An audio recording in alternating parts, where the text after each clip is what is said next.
boa tarde, né? Sejam bem-vindas, né? Então, Boa hoje tarde. a gente dá continuidade ao que, onde a gente parou na semana passada, que é o capítulo 2, a separação e a expiação, né? No caso, a seção 5, que seria a função do trabalhador de milagres. E a gente vai dar continuidade ao parágrafo 7, né? Porque a gente só leu um pedacinho, que no livro aqui consta da página 28, tá bom? E alguém quer se oferecer para conversar? Vamos fazer diferente hoje? Em vez de eu chamar, alguém quer ler? Quem levantou? A Leila. Por favor, Leila. Oh, só um instantinho. Ô, Leila, lê mais ou menos até a metade ali. Vamos botar aqui, ó, lê até a seção 4. Lê a seção 4 e para antes da 5. Pode ser? Tá bom. Vai lá. Aprendizado corretivo sempre começa com o despertar do espírito e o afastamento da crença na vista física. Isso frequentemente acarreta medo, porque tens medo do que a tua vida espiritual vai te mostrar. Eu disse anteriormente que o Espírito Santo não pode ver o erro. Só é capaz de olhar para o que está além do erro em defesa da expiação. Não há dúvida de que isso pode produzir desconforto. No entanto, o desconforto não é o resultado final da percepção. Muito bom, né? Nós lemos esse pedaço semana passada, né? Chegamos a conversar um pouquinho. Alguém quer fazer alguma observação? Porque às vezes depois que a gente fala e conversa, vem umas ideias, né? Ah, aquilo. Então, alguém quer fazer alguma observação? Kátia, por favor. Seu microfone está desligado, tá? Ah, não quer? Mudou de ideia ou quer? É que eu estava baixando a mãozinha. Ah, tá. Então não. Ah, tá. Vai lá. Eu estou querendo, Sara, que você explique para mim aqui nessa primeira frase que eu achei muito interessante, né?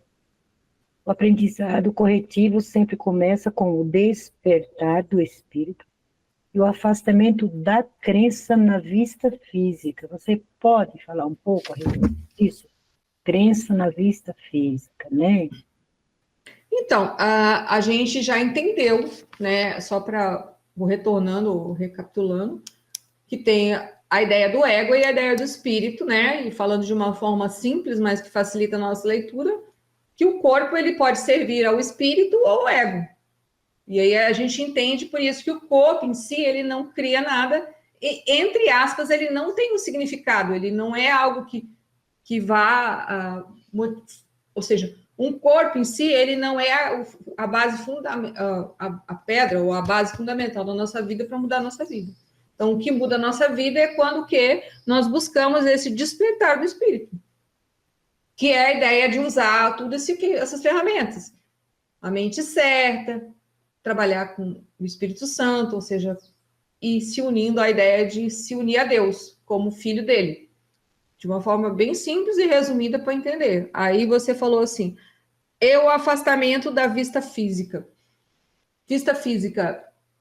Quem é que usa os olhinhos físicos? Nosso, normalmente, é o ego. Né? Então, a gente já vai ter que aprender a olhar com os olhos... É que é difícil de falar, de explicar isso, né? Mas quando nós olhamos, assim, é mais, talvez dando um exemplo, é mais fácil, né? Diante de tudo da nossa vida comum e corriqueira. Aí acontece um episódio, sei lá, familiar, em que há um hic-huck, né?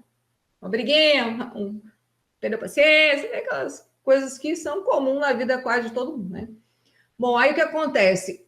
Quando acontece esse impasse, né, tem duas soluções. né? Ou o que normalmente acontecia antes. Quando, dependendo do tipo de personalidade que a gente tem, ou a gente ia para o ataque, né? Ou a gente dava meia volta, mas saía batendo pé numa discussão em que você se confrontava com uma opinião diferente ou com desacordo de alguma coisa. Não é assim? Bom, hoje você pode se manter nessa ideia de se sentir em espírito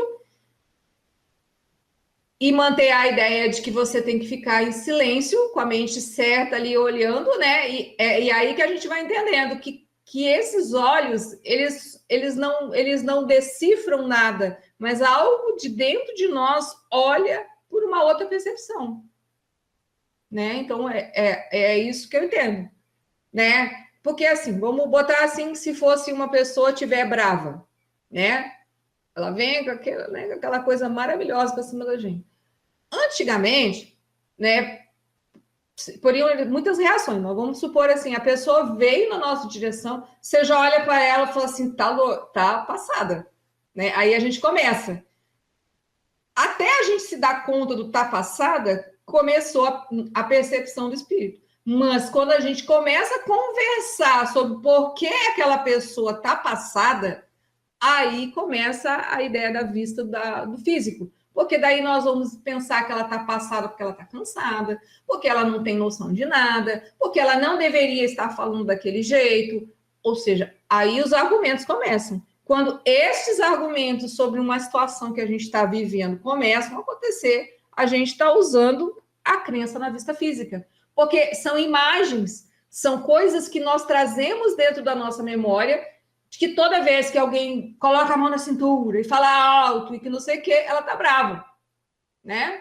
Ou então que ela respira de uma forma, isso é instintivo, é tão rápido, mas o cérebro já começa, né, modo sobrevivência, a gente já começa a pensar em sobreviver, né, e não em ser.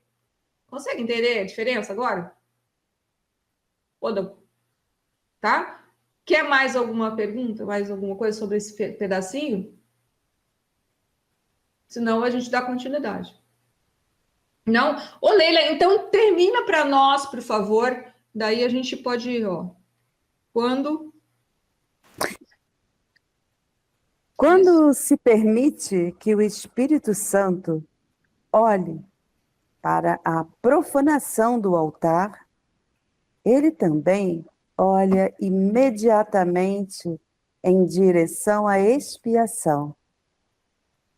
Nada do que ele percebe pode induzir ao medo. Tudo o que resulta da consciência espiritual é meramente canalizado em direção à correção. O desconforto só surge para trazer à consciência a necessidade da correção. Bom. E aí, é parte do que eu disse, né? Mas eu vou ler as frases e aí se ficar alguma coisinha que faltou, né? Aí a gente conversa. Aí ele fala assim, ó. Quando se permite que o Espírito Santo olhe para a profanação do altar, ele também olha imediatamente em direção à expiação. Vocês conseguiram entender o movimento dentro de vocês quando vocês ouvem essa frase?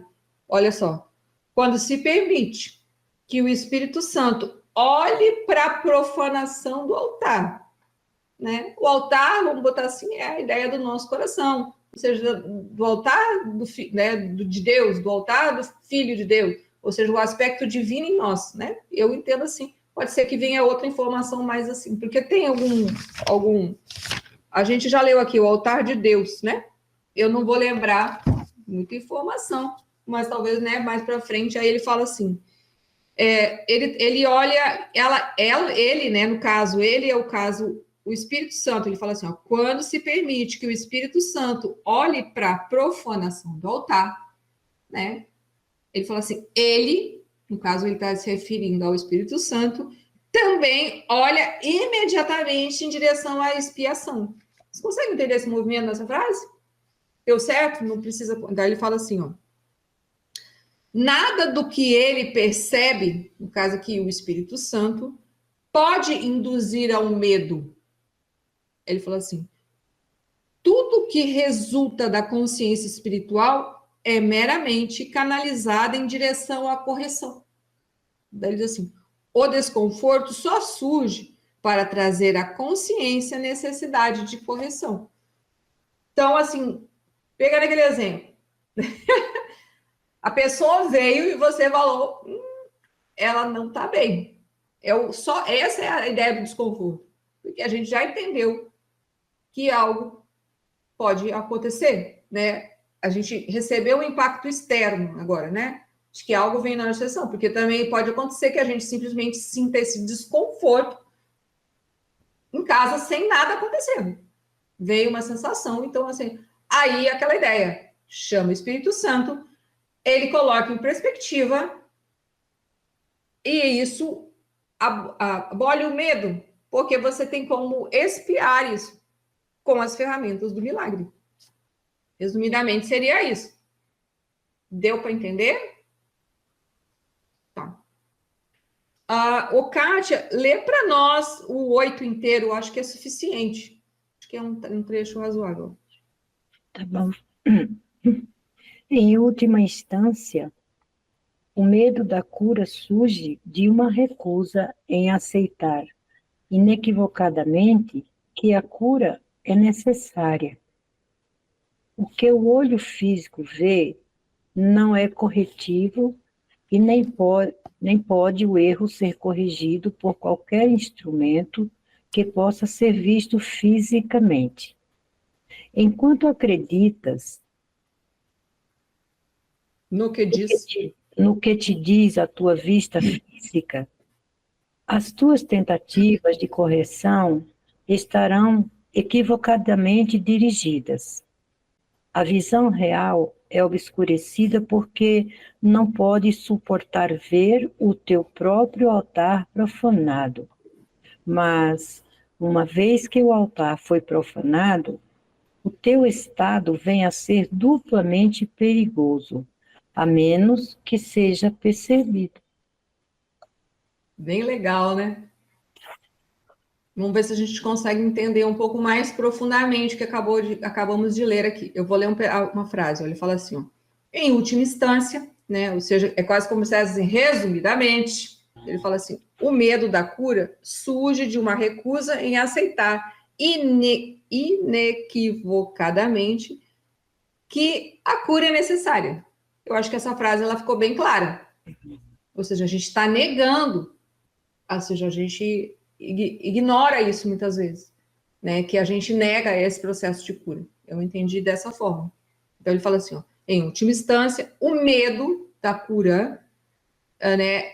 O medo da cura surge de uma recusa de aceitar inequivocadamente que a cura é necessária. Eu sei que é difícil às vezes de pensar nisso, mas a gente não, como a gente ainda não sabe bem o que significa cura, né? Então, quando a gente, conforme a gente vai buscando isso, essa resposta interna, a palavra cura em si, ela vai criando o seu real significado dentro de nós, para que ela possa ser usada. Você não usa uma palavra, né, para o seu benefício, no caso, por exemplo, paz de Deus. Você não pode usar a palavra, pode usar a palavra paz de Deus, mas ela vai ter função e ser útil quando a gente reconhece o que é a paz de Deus. Né? Aí já são duas palavras, mas a ideia é essa.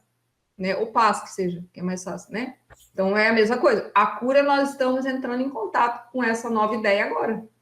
Mas é isso que eu entendi aqui. A gente ainda não entendeu. Por isso que é inequivocadamente que a cura, ou seja, aceitar de forma, ou seja, há um erro em nós.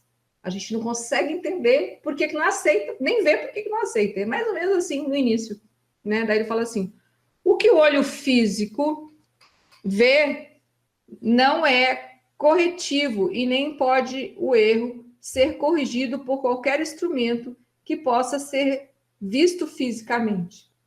Então, é por isso que para nós às vezes é difícil entender a palavra cura, porque nós ainda ligamos a ideia da cura ao corpo.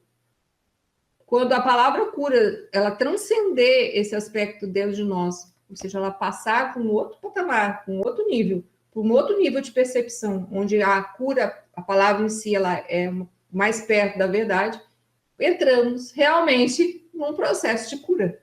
É meio assim que eu entendo, tá? Daí ele fala assim, ó, por isso que não vê fisicamente, né? E aí a gente vai entendendo os equívocos nossos como humanidade, né? Sobre o que é a ideia da cura, né? Aí ele fala assim: enquanto acreditas no que te diz a tua vista física, ele fala assim, as tuas tentativas de correção estarão equivocadamente dirigidas. É um complemento ao que a gente acabou de falar, né? A visão real é obscurecida porque não pode suportar ver o teu próprio altar profanado. Assim, mas, uma vez que o altar foi profanado, o teu estado vem a ser duplamente perigoso, a menos que seja percebido. A visão real é obscurecida porque não pode suportar ver o teu altar profanado. O que diz? O que vocês entendem com essa palavra, com essa frase? Ela me deixou meio assim, mas olha só. A visão real, né? Percepção real é obscurecida, né? Porque não pode suportar ver o teu próprio altar profanado.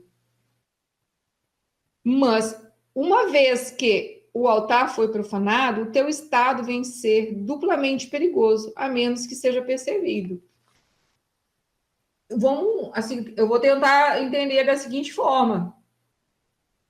Quando a gente tem um processo qualquer de manifestação, seja interna ou externa, em que a gente percebe claramente que a nossa mente é errada, né? Aí pode ser de qualquer forma, através do julgamento da mente, pode ser através, né? A mente saiu falando, né? Ou seja, a nossa ação ela foi completamente ligada ao ego, né? Ou ligada ao medo, ou seja, ali houve a profanação do nosso altar, né? Ou seja, o espírito não está presente. Então profanamos, né? Ou seja, a escuridão bateu ali. Nos sentimos separados, sentimos no escuro, nos sentimos perdidos, né? Aí ele diz assim, eu entendi assim, já, assim, mais uma vez, mas como o seu altar já foi profanado, tipo assim, se você não toma providências, ficarás duplamente equivocado. Eu entendi mais ou menos assim. Pode falar, por favor, Nerilene. Isso aí é interessantíssimo, né? Somos nós em evolução, né? Primeiro, nós não temos nem consciência quando nós profanamos o altar, né? E depois, quando você toma consciência, você não quer aceitar, né? Vamos ver, vamos nos exemplos que fica assim mais, exemplo da irritabilidade, né? Irritabilidade.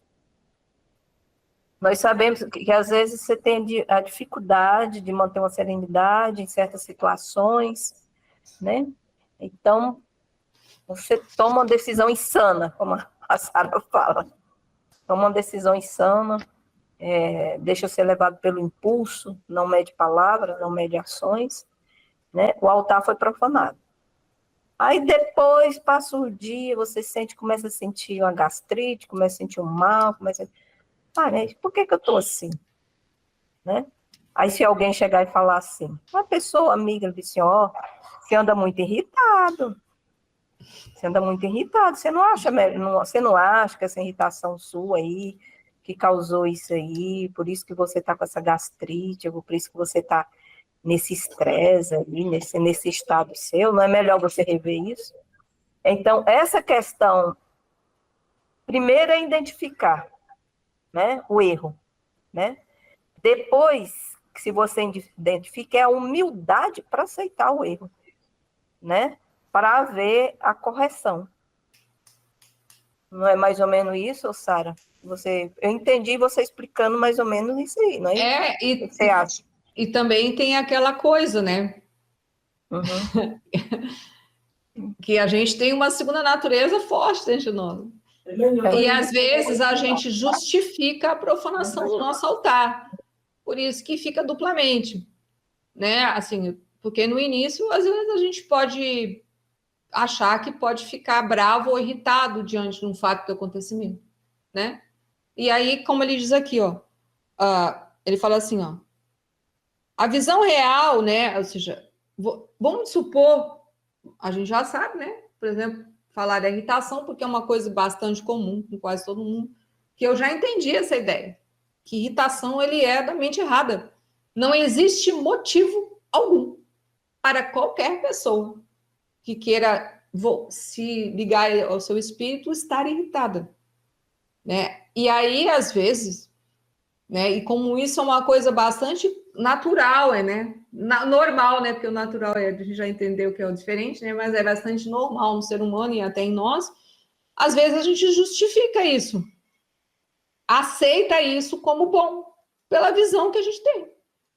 Que tá bom, assim, que naquele momento eu deveria ter gritado com aquela pessoa, por exemplo, xingado ela, porque ela merecia. Eu não importa muito como né? A gente já vai começando a entender. Aí a ideia da profanação. Aí é a ideia que fica difícil muitas vezes, né? A tentação nos pega, né? E aí a gente não dá conta. E daí por isso que ele fala assim, ó. Mas uma vez que o altar foi profanado, o teu estado vem a ser duplamente perigoso, ao menos que seja percebido.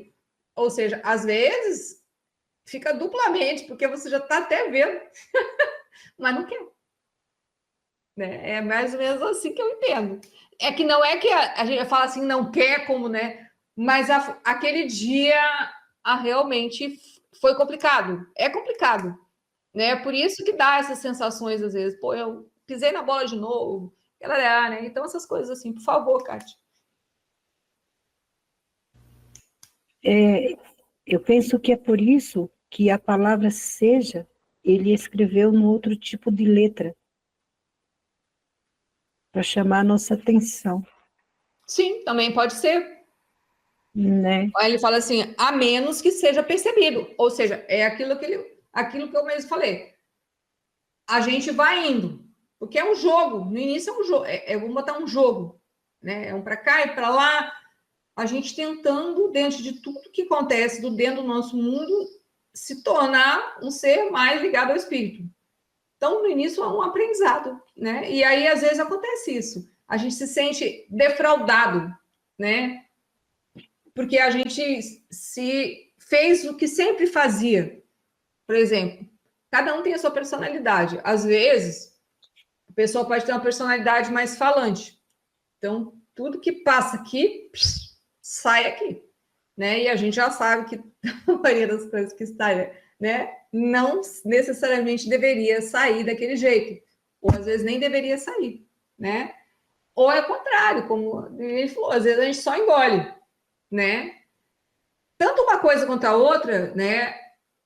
Dessa forma que eu falei, ela é equivocada, né? Porque às vezes a gente pode falar quando o espírito está presente, né? Ou pode o espírito se calar. Mas aí é diferente a ação, é diferente a intenção dentro de nós. E muitas vezes, normalmente não é assim. A gente não vivia, como eu falei anteriormente. Então, a gente tem que aprender a viver assim.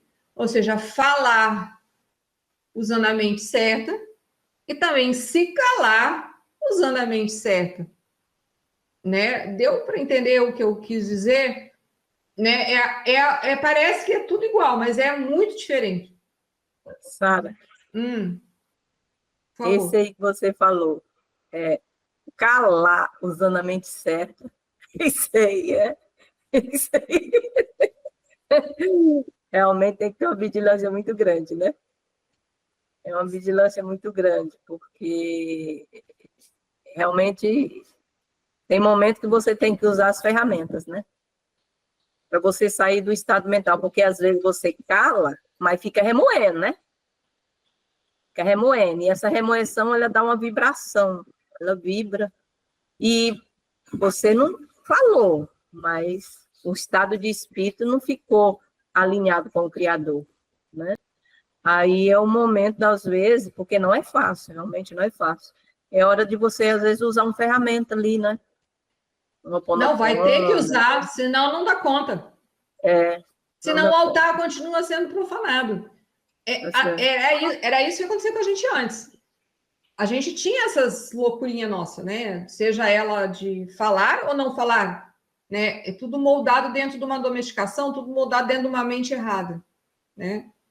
Agora, hoje, a forma é essa. A gente tem que aprender essa nova forma, né? E isso vem com a ideia de manter a mente mais tranquila, ligada a uma mente unificada. Então, realmente, e também tem aquilo, né? Por isso que a gente vai entendendo que uma pessoa que às vezes aparentemente pode parecer a pessoa mais tranquila do mundo, porque ela é uma pessoa, entre aspas, silenciosa, lá dentro pode estar um turbilhão. Então aí começamos a entender que somos todos um. Que não é porque a pessoa fala mais ou fala menos que faz com que ela seja uma melhor versão de si mesma. E aí a gente vai tirando esses estereótipos de como temos que ser, de como deve ser. Vai se criando em nós o melhor de nós. Então, às vezes, poderíamos ser uma pessoa mais calada e começamos, às vezes, a falar mais. Mas diferente, é diferente a manifestação. Ou ao contrário, né? A gente falava muito, né? E passamos a ficar um pouco mais calmos e falar menos. E isso faz com que a gente se sinta melhor. Aí essa é a diferença. Né? Porque às vezes uma pessoa falava muito e não se sentia bem. Quando eu falo bem, não está em paz, gente. Não está naquela coisa assim, na ideia da coerência entre coração e mente, como a gente estuda, né? Ou ao contrário, quando a pessoa não falava, né? E ela também não estava em paz com ela. Dentro dela estava quicando, né? Então é bem o exemplo que a Neirinene disse, né? Quando você resolve que você vai parar de vai para fora, né? Você inverte o processo, porque é necessário dessa forma, a gente ainda não sabe como fazer. Aí a gente começa a quicar dentro. Aí, como você disse, vai ter que ter uma ferramenta, senão não dá conta. Não vai dar conta mesmo. Sabe? É bem assim mesmo. O início é dessa forma. Eu acho que com todo mundo vai ser assim. Ou é assim. Né? Pode ser que sejam umas coisinhas diferentes, mas não tem como. Porque a nossa mente ela é perturbada. Tem que rir, né, de si mesmo. Eu rio de mim de vez em quando, porque senão aí é aquela coisa, vai ser duplamente perigoso se não rir de si mesmo. Não vai perceber nada. Tá bom? E aí, você quer falar mais alguma coisa, dele? Deu? Então, ô Fernanda, o parágrafo 9, lê a sentença 1, 2, 3 e 4. Vamos ver.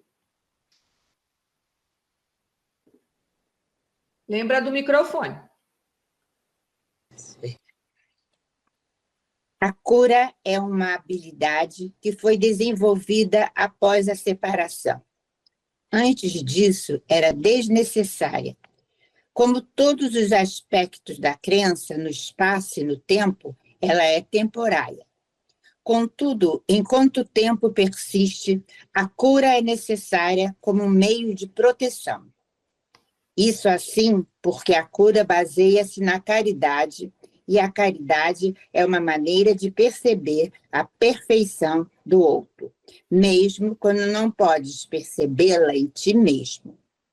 A maioria dos mais elevados conceitos que tu és capaz de ter agora depende do tempo. A caridade é realmente um reflexo mais fraco do que uma abrangência do amor, muito mais poderosa, que está muito além de qualquer forma de caridade que possas conceber por enquanto. A caridade é essencial à mentalidade certa, no sentido limitado no qual ela pode ser algo alcançada. Muito bom. Oi, Márcia, boa tarde. Então, eu vou ler os pedacinhos, né? E aí a gente continua. Ó, Aí a gente vai entender mais ou menos aquilo que eu cheguei a... É que são pinceladas, gente, porque eu também sou que nem vocês, estou estudando aqui, mas a ideia do que eu tentei explicar, ele fala assim, a cura é uma habilidade. Aí a gente vai entendendo, ó, que foi desenvolvida após a separação. Antes disso era desnecessário, porque a gente não era doente. Aí vocês começam a entender a ideia da cura que tem a ver com a mente certa e a mente errada. Mente certa é a mente unificada com Deus, mente errada é a mente do ego, da segunda natureza. Então, o que aconteceu? Separamos. Segunda natureza começou a habitar dentro de nós. Precisamos nos curar disso. Extirpar, né, essa segunda natureza. E aí, por isso que ele fala assim, a cura é uma habilidade que foi desenvolvida, né, após a separação. Daí ele fala assim, antes disso era desnecessário, porque a gente era curado, né, ou não, né, nessa ideia. Ele fala assim, como todos os aspectos da crença no tempo e no espaço, ela é temporária.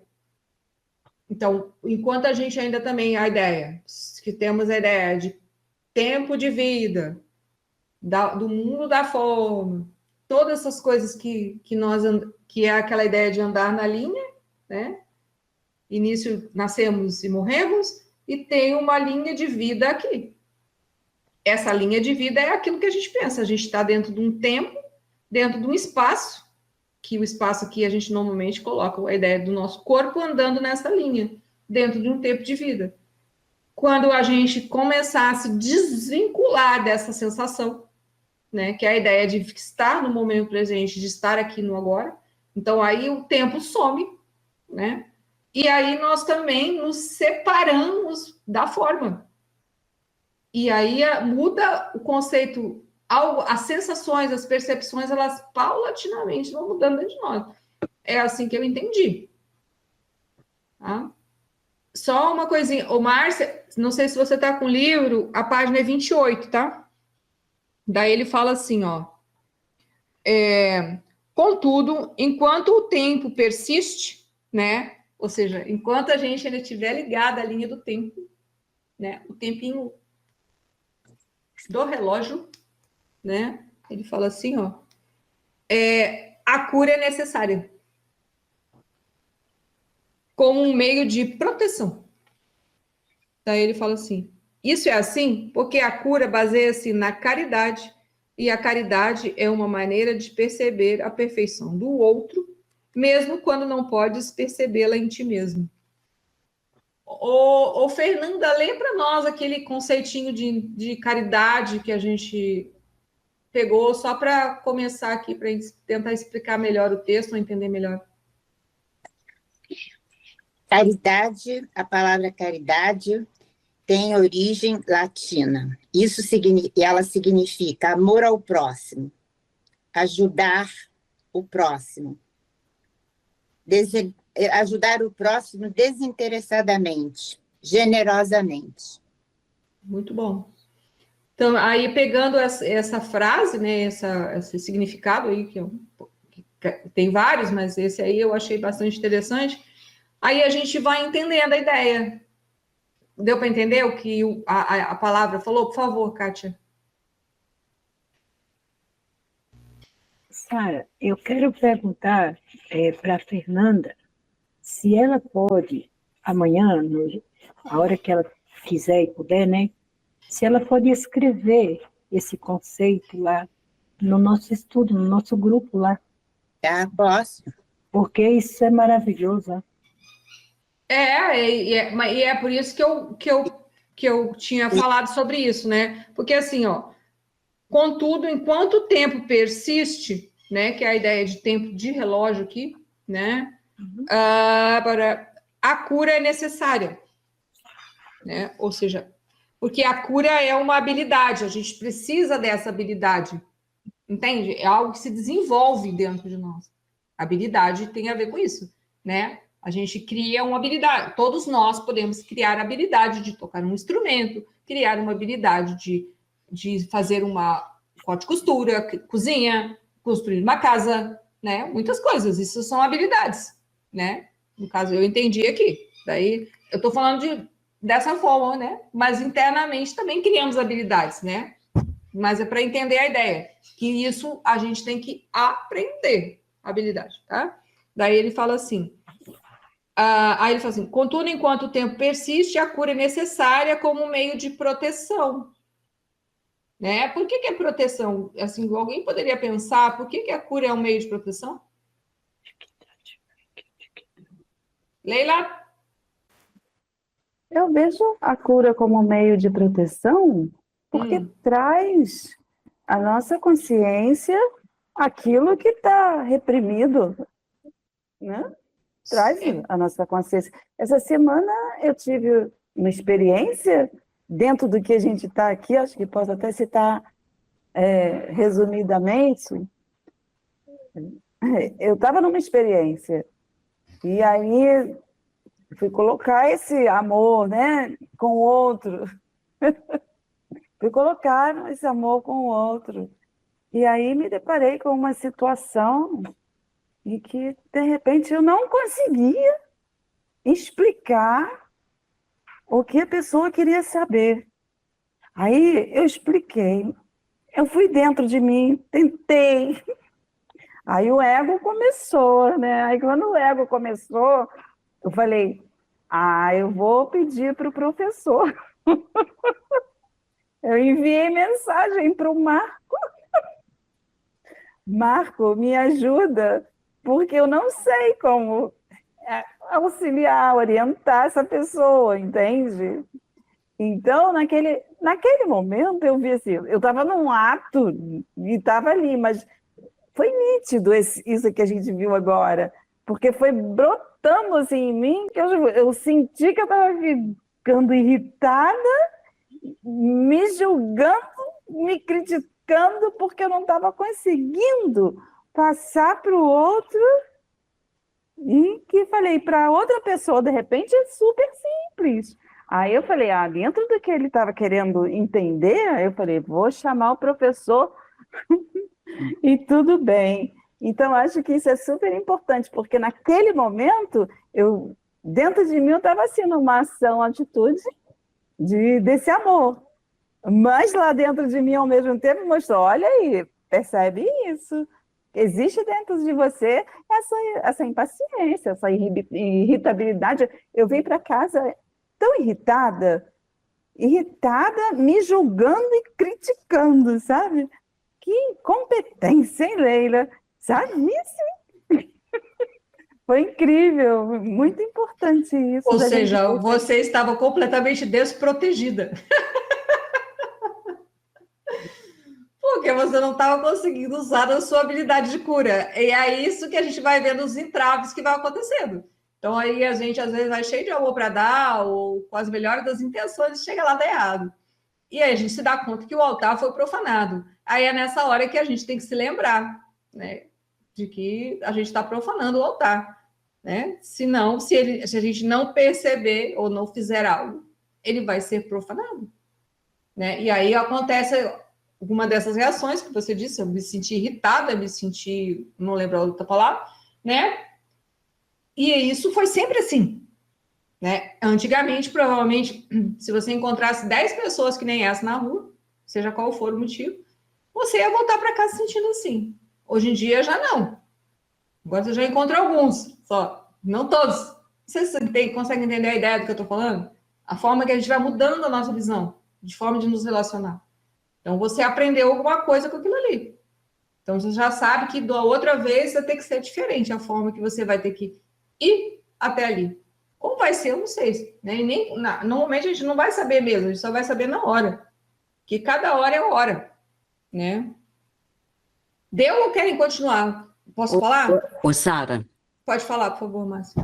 a cura aí, ela pode ser entendida como percepção? Então, Percepção da mente errada?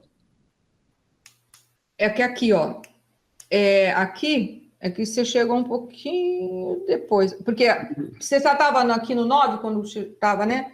Ele fala assim, a cura é uma habilidade. né? A percepção, ela engloba tudo isso, né? Mas deixa eu tentar entender, explicar um negócio assim. A cura é uma habilidade, é quando você, dentro de você, você predispõe a se curar. Então, você tem que aprender essa habilidade, né? Como você se cura? Né? Deixando de ser insano. Como é que eu deixo de ser insano? Usando as ferramentas que eu conheço, que pode ser essa, que a gente está estudando aqui, ou outras como a gente estuda. Então, a gente vai criando essa habilidade de se curar, porque a gente tem uma ideia equivocada da cura. A gente liga a cura ao corpo. Essa cura que ele está falando aqui não tem nada a ver com o corpo. Eu vou usar a expressão entre aspas para ficar mais fácil, né? Que seria a cura da alma. Tá? Não é isso, mas para nós, porque a alma tem um significado, né, normalmente maior dentro de nós, aquela coisa, né, que a gente, embora a gente já tenha mudado alguns conceitos, então a gente cura isso. A gente não admite mais que o nosso altar seja profanado. A gente não se admite mais a fazer certas coisas. Então a gente está se curando e essa habilidade se constrói. É assim que eu entendo que é a cura aqui. Eu não sei se eu consegui te fazer, entende? Porque a percepção, né, que eu entendo é que é tudo muito junto, né? Tudo isso que a gente está falando aqui, né? É. Mas aqui pegando a ideia da palavra em si, né? De como se aquela palavra, quando falar cura, é a ideia de ter essa habilidade. Percepção é a que dá capacidade. Consegue entender? De você ver, de entender, de olhar, né? Tem o Espírito Santo é aquele que mostra, né? E o Criador é aquele que te ajuda, o Pai é aquele que te ajuda na ideia de produzir o milagre, quando você usa uma ferramenta de milagre. É meio assim, é uma ordem em cadeia. Ele explica didaticamente, mas isso tudo acontece tudo na mesma hora, né? Por isso que quando uma pessoa se cura, mesmo que seja o corpo, né? Quando a gente ouve assim, é porque ela criou essa habilidade. Aí a gente vai entendendo. Por que uma pessoa, alguns curam-se, outros não curam-se? Porque para curar-se, tem que criar a habilidade de se curar. Eu entendo dessa forma. Por favor, Kátia. Não sei, ficou bom, Márcia? Está... Kátia, por favor.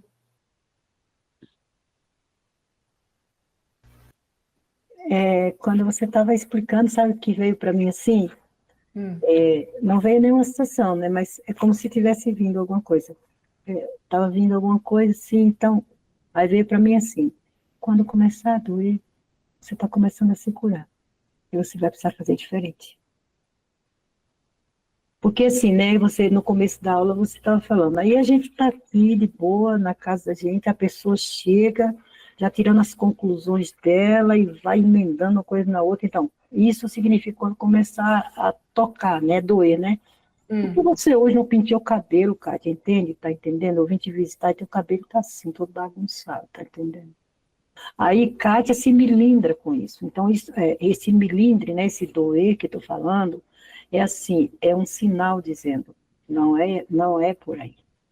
Não é por aí. Deixa a pessoa falar o que ela pensa e continue. Não é por aí assim? Será? É assim que eu entendo que é assim que começamos a construir essa habilidade. Eu acho assim. Eu procuro Né? assim, sabe? Então, assim, então no início é um tatear no escuro, né? Sabe? Mas depois a gente vai ficando mais esperto, né? A gente vai encontrando muita gente nos caminhos, queria ler, e aí a gente vai ficando mais esperto, entendeu? Já erra menos, né? Aí a ideia seria essa, né? Tá bom? Aí que fala aqui, peraí. Habilidade, contudo, isso é assim porque a cura baseia-se na caridade. E a caridade é uma maneira de perceber a perfeição no outro, mesmo quando não podes percebê-la em ti. Essa é ponto-chave, essa frase. Por que ela é ponto-chave? O que dá para entender aqui que tem que acontecer para essa caridade ser real com o próximo? Dentro dos estudos aqui, nós temos que perdoar. Não é assim? Então a gente passa a perceber o outro sendo perfeito no sentido de quê? De que ele também é um filho de Deus, né? E, né, mas é um filho de Deus que nem a gente, às vezes equivocado, que está ligado na mente errada, mas sabemos que ele não está fazendo aquilo porque ele quer, embora pareça às vezes que ele queira. E aí, lembra daqui, no caso da caridade, como a Fernanda chegou a comentar, que é o amor ao próximo. E quando esse amor ao próximo, a gente tem ele como um leme ou uma âncora, nós mudamos a nossa percepção sobre o outro, mesmo que a gente não consiga mudar ainda sobre a nossa. Deu para entender a ideia? Neirilene, por favor. Lembra o microfone. Esse termo aí, caridade, às vezes a gente, só para dar-se uma, como é que se fala, uma clareada em relação à caridade, porque nós temos conhecimento da caridade material e a caridade moral, né? Nesse caso aí, uma caridade moral, né? E que é mais difícil de fazer do que a caridade material, às vezes, porque a caridade material, o irmão nosso está precisando de uma roupa, de uma comida, de um dinheirinho ali, você tem aí e dá. Mas a caridade moral, que é aquela que exige no dia a dia, com seus familiares, né? Perceber o divino nele, né? Para que haja cura, para que não entre em conflito, isso é mais difícil. Mas é algo que é questão de, primeiro, de tomar consciência da importância de nos melhorarmos, né? De fazer o nosso trabalho de cura, né? E, consequentemente, essa cura, ela refletir no nosso próximo.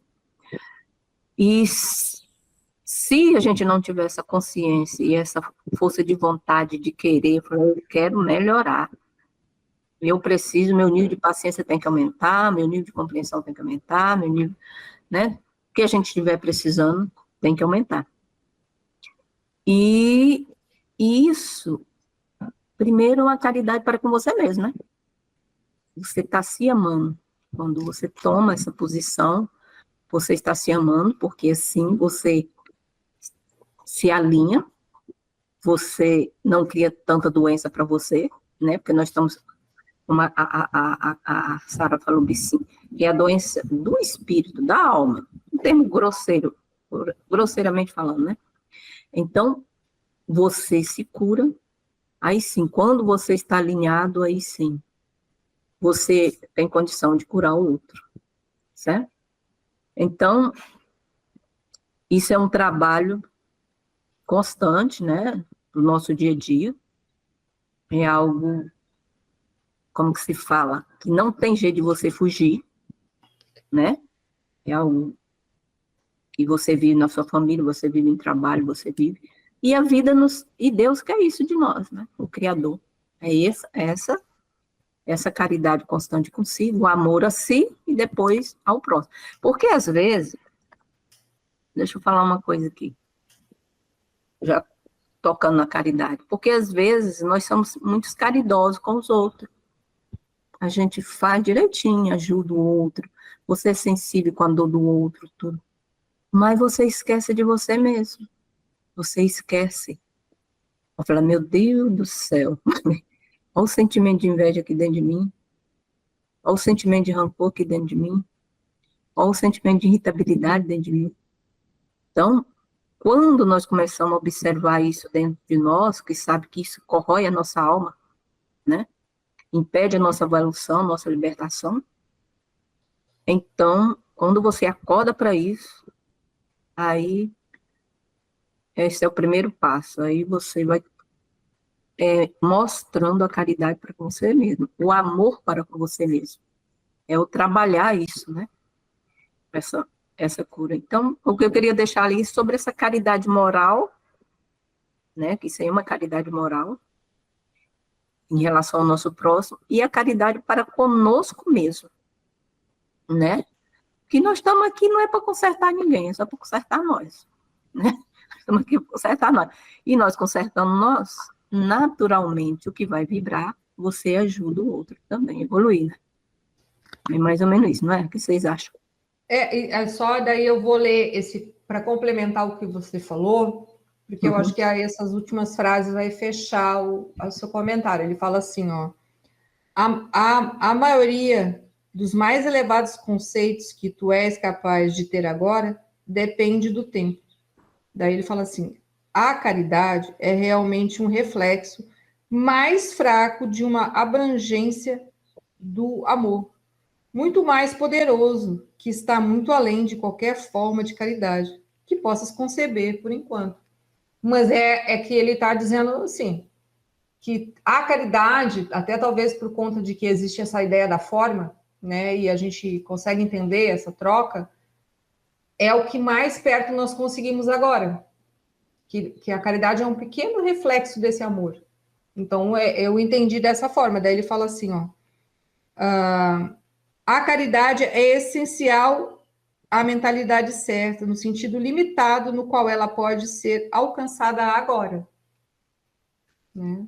Então, Sim, fecha a ideia do que você disse, é, né? Mais ou menos. é, É, é, é uma parte de algo muito grandioso que ainda nós vamos encontrar. Eu lembro que uma vez, fazendo um trabalho num grupo, com um grupo espiritualista, vou usar aqui o termo, não sei se eu posso usar o termo, aí um mentor me falou assim, vamos exercitar o amor próximo, vamos exercitar a caridade. Quer dizer, exercitando, trabalhando com pessoa que você nem conhece, ajudando pessoa que você nem conhece, né? Então, realmente, é só um exercíciozinho para algo muito maior, né? Mas o primeiro passo ele tem que ser dado, né? E esse primeiro passo que vai dar espaço para outras grandes coisas, né? Do nosso crescimento interior, né? Não? e com isso, né, a gente também vai mudando um pouco a ideia de que a caridade é algo muito maior. Por quê? Porque se todo mundo tivesse roupa, casa, comida, né, como a gente fala, né, tivesse condições, não significa dizer que as pessoas estavam espiando. Consegue entender? Às vezes existem países aí, alguns lugares até do planeta, regiões, né, que seriam regiões em que está todo mundo bem, assim, socialmente ali, aquela região, as pessoas passam menos necessidades, né, materialmente, né? Elas têm onde morar, têm que comer, elas têm um trabalho, ou seja, elas conseguem viver uma vida que a maioria das pessoas gostaria de viver, né? Mas não quer dizer que elas estão espiando, não quer dizer que elas estão mudando a si mesmas, elas podem estar vivendo uma vida boa, materialmente falando. Consegue entender? Então, aí a gente entende que o aspecto material da caridade se faz necessário, porque falta no mundo, né? A sensação de falta é a maior, né? Mas não é essa caridade que ele está falando aqui. Que é você olhar o próximo sem julgá-lo, sem achar nada sobre ele, mas fazer a sua parte. Às vezes pode ser isso, ter que dar uma roupa, dar um calçado da comida, mas às vezes tem que fazer que nem a Leila tentou, foi lá e tentou, não conseguiu. Entendeu? É isso. Né? Não tem problema. Foi onde foi, até onde foi. Porque ele fala assim, ó, a caridade é essencial à mentalidade certa, no sentido limitado, né? Ela tem, no qual ela pode ser agora alcançada. Entende? Então, a gente tem uma capacidade pequena de entender o que é a caridade. Mas quando a gente começa a usar a mente certa, né, ela pode ser ampliada, né? Então, às vezes, a gente pensa que encher as pessoas de coisas materiais, né, a gente está ajudando aquela pessoa. mas a gente está ajudando só num pedacinho. Entendi. Precisa de outras vezes também, acompanhando. Eu tanto, Sara, que nós sabemos que existe país como a Suíça, né? Que tem um poder aquisitivo alto, pessoas se suicidam muito, né? Algo está faltando, algum alinhamento está faltando aí, né? E nós sabemos que o material, ele é importante, importantíssimo, mas não supre as nossas necessidades internas, como é que é a nossa falta, as nossas A insanidades, nossa separação. isso mesmo, termo correto. Não supre. E aí a gente vai entendendo que esse mundo aqui, esse mundo da forma, não tem significado algum.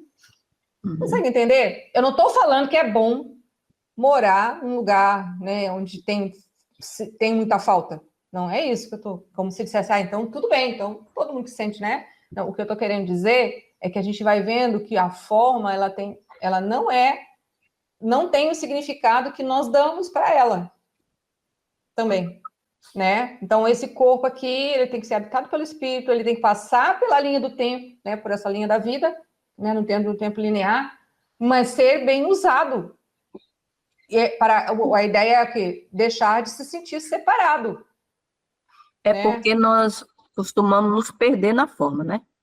Sim, o coletivo perde sempre na forma. Aí nós perdemos na forma no seu corpo físico, você se preocupa, você acha que o seu corpo físico tem que ser aquele bambam, né? Aquele máximo, né? Aí depois as questões materiais, né? Porque é bom ter, mas saber como ter, né? E para que ter, né? Não é só o ter por ter. Eu estou falando de coisas materiais, né? Mas a partir do momento que você começa a compreender que o ter, o material, são apenas instrumento para a sua evolução, né? Que tudo é passageiro, né? E você ter com sabedoria, com desprendimento, tem o seu papel grandioso, né? O ter na humanidade, para o desenvolvimento, para a evolução. Mas não é tudo, né? Quando você está desalinhado com tudo. Certo? Tá joia. É que, assim, eu não sei se eu vou saber explicar, né? Mas, assim, a gente mudando o reino, não sei se é essa palavra, né? Que eu não sou muito da era da biologia e dessa parte toda, mas uma árvore, ela sempre será uma árvore. Uma flor sempre será uma flor. Um passarinho sempre será um passarinho. Né? No caso, por exemplo, um passarinho, entre aspas, a gente, quando convive com um passarinho, nós podemos, entre aspas, criar uma personalidade para aquele passarinho. Né? O meu passarinho, ele canta, o meu passarinho, não sei o quê. Né? O gato, o cachorro. Né? Mas nós não somos. Porque nós temos a mente errada. Consegue entender? O que eu quero, assim, explicando, é aí que é o equívoco nosso. Equívoco, Eu não sei ainda entrar tão profundamente nisso, mas ultimamente eu ando olhando para a forma e tentando entender a minha relação, que eu devo ter a melhor relação com a forma, né? E tirar um pouco desses conceitos de ter, mas no sentido de quando eu estou aqui com esse ambiente, como que eu me relaciono com a forma, né? Não só essa forma do corpo, mas a forma de tudo que eu estou vendo, de tudo que eu estou percebendo. Então, entrou um pouco mais longe, né, da nossa conversa, mas é mais ou menos isso. Ou seja, eu penso que daqui a pouco a gente também vai ter um entendimento bem diferente, né? Porque a gente pensa que mudando, o mais equivocado que eu penso, né, que nós pensamos que quando a gente pensa em mudar o mundo, normalmente nós vamos pensando em mudar na forma, e não se muda. A forma é a consequência ou o resultado da mudança daqui de dentro. Né? Entende? É que normalmente a gente vai à forma, então a gente, né? Tem pessoas que são brilhantes, que têm ideias interessantes para mudar o mundo, né? E muitas delas realmente ajudaria, mas não mudaria se o que tem dentro de nós, como coletivo, não mudar. Entendi. Né? E é isso que a gente ainda está aprendendo. Por isso que não vai... que muitas coisas não fazem muita mais diferença, né? Que quando vão acontecendo na nossa vida ou até no mundo, né? Entendeu? É mais ou menos assim que eu chego até aí. Senão eu vou me perder aqui na vibe da ideia.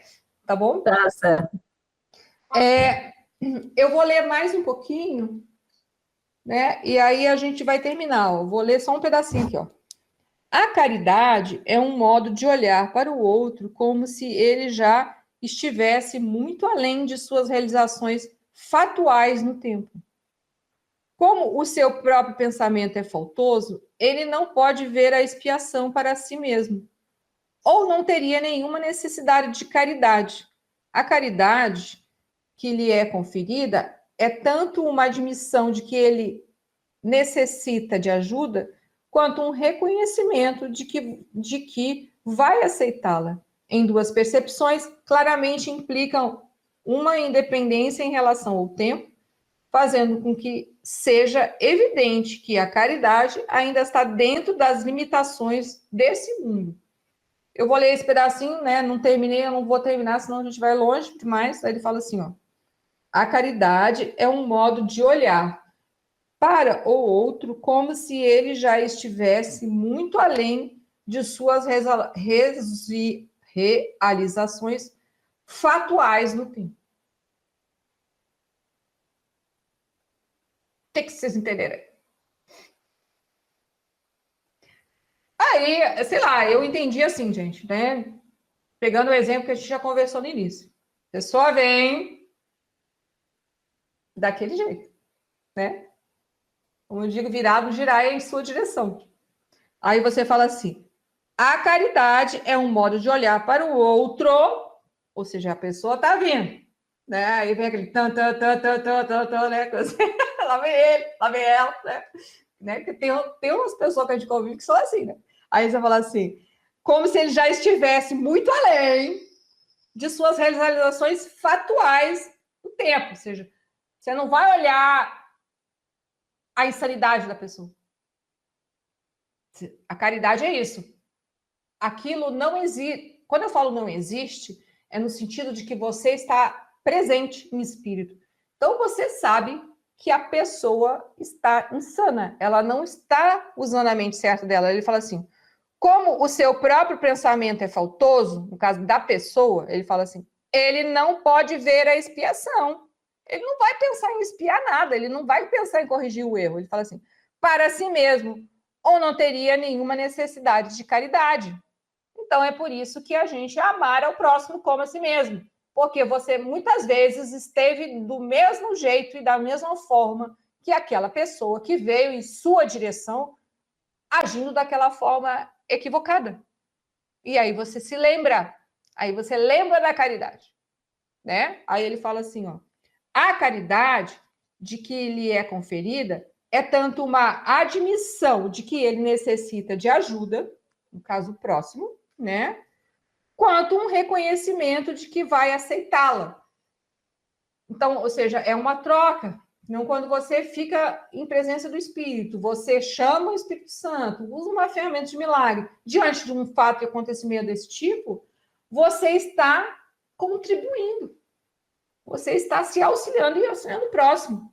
Né? Ele fala assim, ó, a caridade lhe é conferida, que lhe é conferida é tanto uma admissão de que ele necessita de ajuda, ou seja, vamos dizer, usando a expressão que a caridade é o amor ao próximo, né? Como a gente já leu aí no início, né? Quanto um reconhecimento que vai aceitá-la.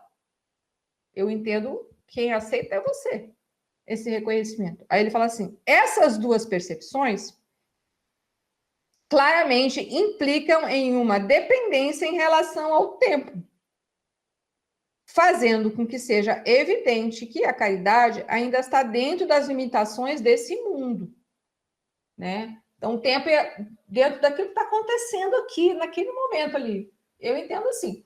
Eu vou até aí, porque talvez semana que vem a gente possa entender melhor, porque a gente vai ler de novo, né? Mas é isso, né? Ou seja, a gente vai se dando conta. Por isso que a forma de ir para o mundo, de se relacionar com o outro, ela vai se transformando vagarosamente. Porque você se reconhece no outro, né? Ou seja, quando você começa a se tornar menos insano e vem alguém na sua direção mais insano do que você, ou num processo de insanidade, você se lembra da sua antiga e completa insanidade. E aí você fala, somos iguais. Então é a hora de você aceitar amar ao próximo e, possivelmente, se der, ajudar o próximo. Ou ficando em silêncio, ou falar algo que possa ajudá-lo. É isso. Por favor, Neilene. Amei sua explicação. Aí lembrei da precezinha de Francisco de Assis. Amar para ser amado, perdoar para ser perdoado, compreender para ser compreendido. Então, você se vê no próximo, né? E fica... Aí diminui o julgamento, né?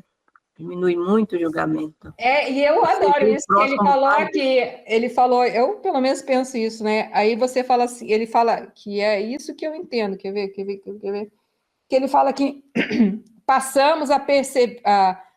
é uma maneira de perceber a perfeição do outro. Uhum.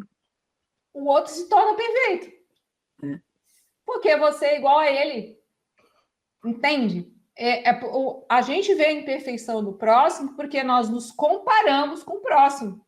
Quando não há mais comparação, mas há uma igualdade, não há por que se defender. Então, o próximo, ele é perfeito, mesmo que ele esteja insano. Consegue entender a ideia daqui da palavra perfeição do próximo? É um estado ilusório no momento dele. Que você já antes vivia assim, às vezes. Entendi. Muito boa sua explicação, Sara. E aí fica as relações, é isso que vai acontecendo. As nossas relações com o próximo, seja um próximo estreito, ou seja, o próximo que eu falo estreito é aqueles que a gente vê todo dia, ou o próximo qualquer na rua. Uhum. Entende? E aí a gente vai se sentindo igual, mais igualado, no mesmo mundo, vendo tudo, mas também não se identificando com mais nada disso, porque isso é um processo ilusório que todo mundo vive.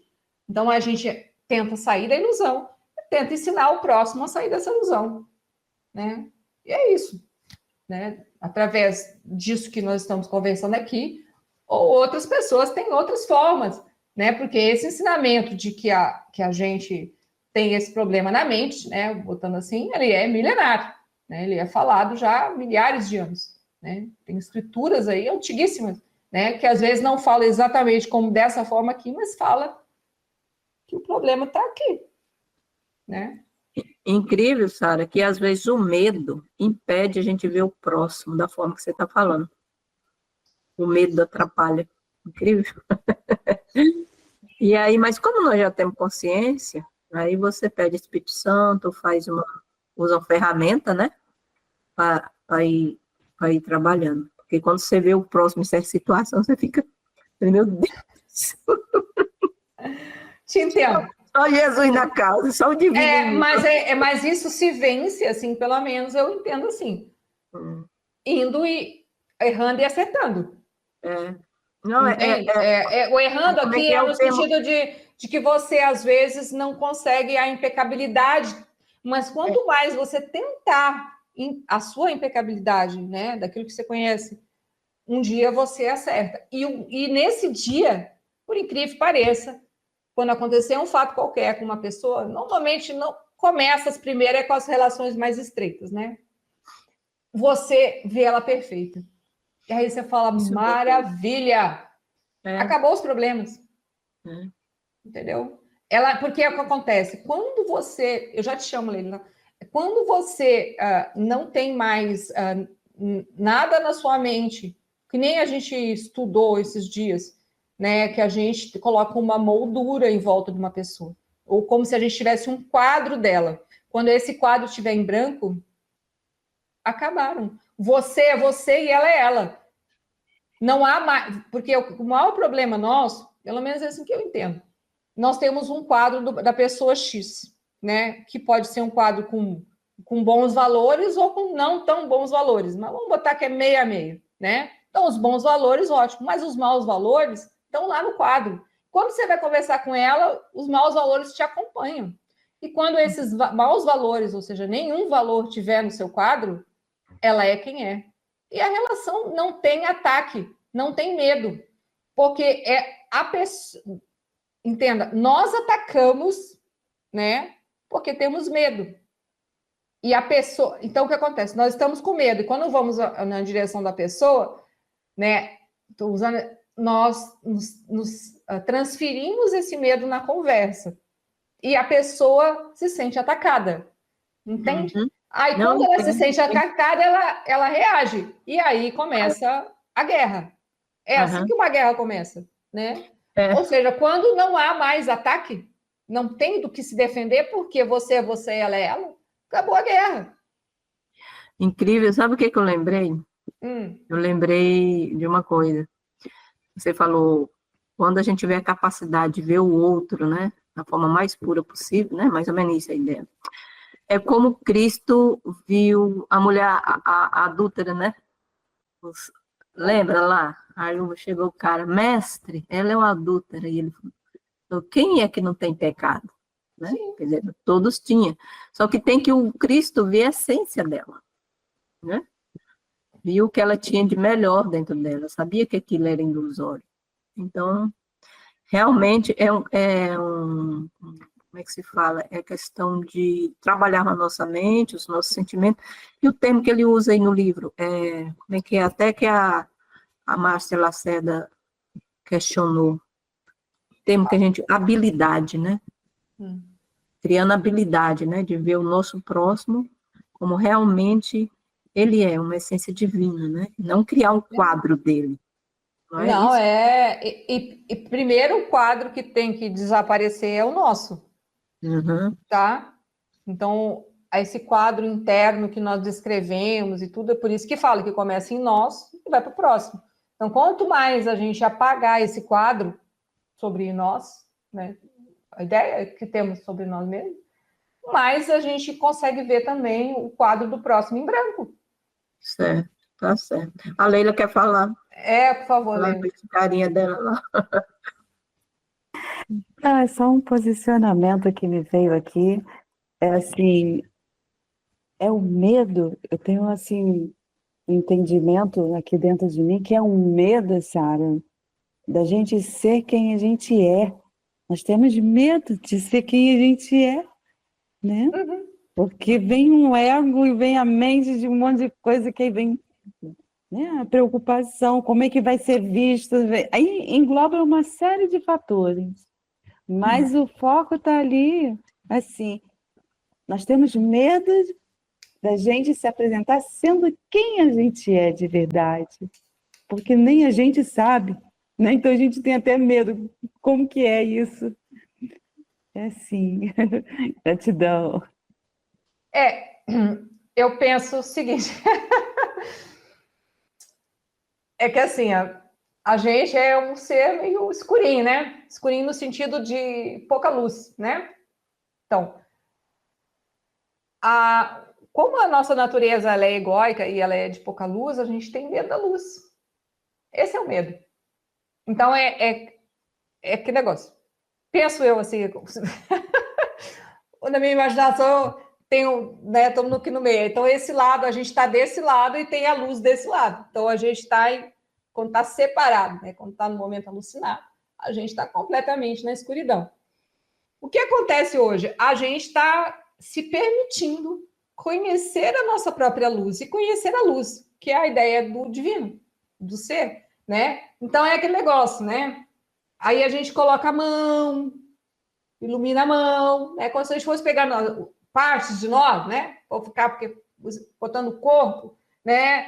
Aí às vezes a gente encosta um ladinho, ou seja, aí de vez em quando, né?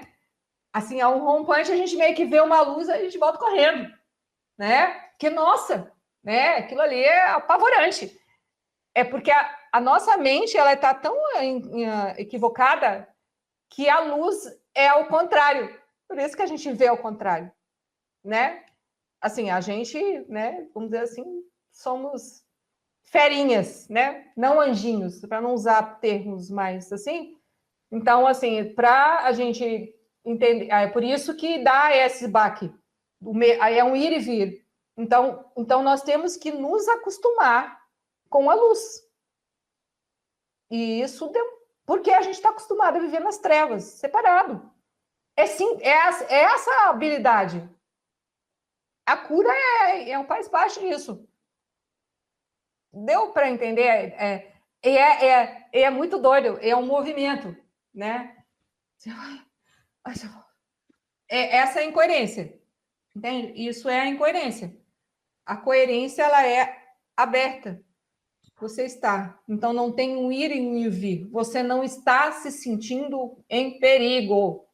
Esse é o modo de sobrevivência. É assim, né? E, às vezes, você pode estar não fazendo nada, gente. Até sentado na cadeira, você está batendo pino desse jeito. Então, a gente tem que aprender centramento e estar nessa ideia da coerência, né? Com a mente mais tranquila possível, né? Porque ficar sem pensar totalmente vai demorar um tempo, gente. Mas parar de pensar muita coisa já é possível. Tipo, julgar, concluir, muita coisa que a gente fazia, já é possível não fazer mais, né?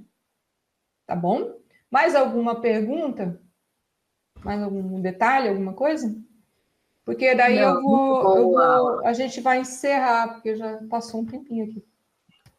Tá bom? Então, um grande abraço para vocês. Abraço. Aí, Abraço, meninas. Um abraço. qualquer coisa a gente vê domingo e terça-feira. Tá? A gravação. Tchau. Gratidão.